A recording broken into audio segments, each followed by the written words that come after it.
There was a very close and friendly relationship between the two societies to begin with, and they were seen as equivalent in some way because SIGCHI, Special Interest Group on Human-Computer Interaction, and the BCS HCI group pursued the same goals, basically, but were run by different overriding organizations, the Association for Computing Machinery, ACM, in the States, and obviously the BCS in Britain.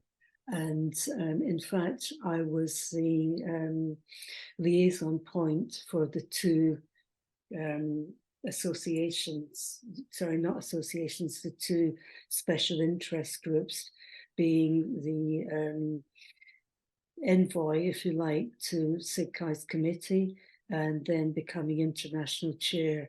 So I was on the committee for SIGCHI for about four or 5 years, perhaps. So there was a lot of communication, a lot of people from HCI in Britain tried to go to the SIGCHI conferences. And by this stage, the HCI group had started running its own conferences. So there was a lot of interaction, if you like, between the two groups.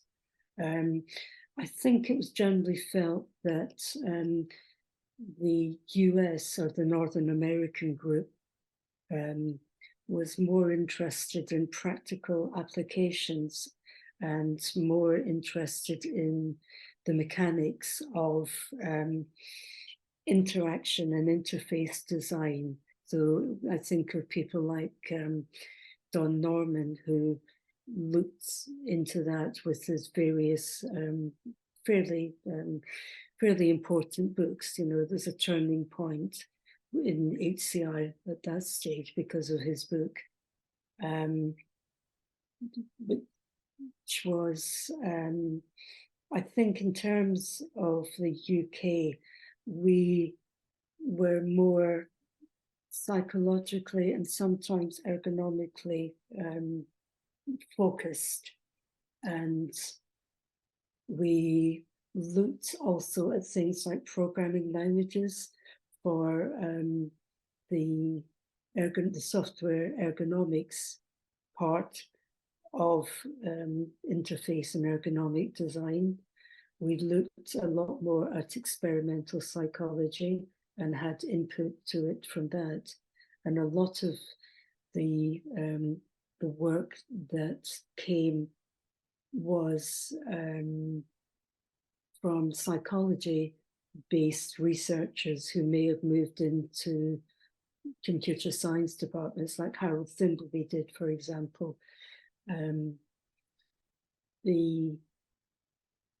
There was a dichotomy, if you like, and the UK was very much closer to what was happening in Europe and to European researchers in cognitive ergonomics at that time.